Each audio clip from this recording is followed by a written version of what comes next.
আসসালামু আলাইকুম। আমরা আজকে আছি আপনাদেরকে দেখাবো আহ, একটা নদী নাব্যতা নিয়ে আসলে কথা বলা উচিত।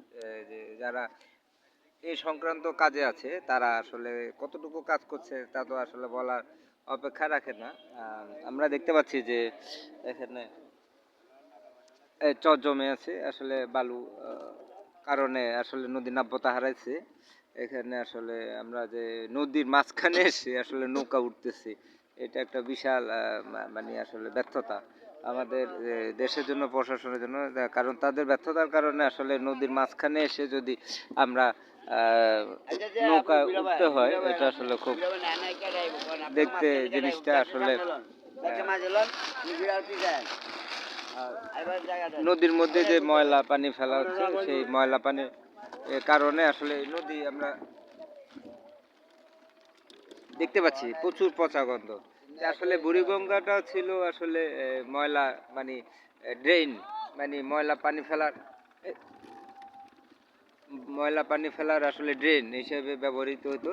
এখন আমরা দেখতে পাচ্ছি যে সকল নদী ময়লা পানি ফেলার এবং ড্রেন হিসেবে এগুলো মানে কালো পানি হয়ে গেছে। আমাদের নদীর পানি এখন কালো পানি। আগে যে নদীর পানি মানুষ খেতে পারতো, গোসল করতে পারতো, এখন এগুলো তো দূরের কথা, এগুলো পায়ে লাগলে, গায়ে লাগলে আসলে বিস্ফোরার মতো আসলে ফুসকুড়ি উঠে।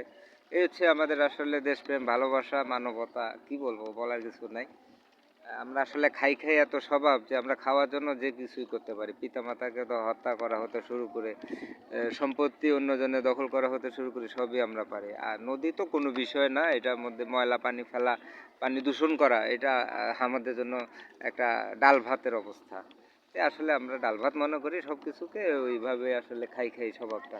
তো দেখাচ্ছি আপনাদেরকে যে কিভাবে আমরা খেয়ে খেয়ে নদের পানিটাকেও খেয়ে ফেলছি। যে এটাকে আমরা মানে নালার পানি আর নদীর পানি সমান, একই রকম।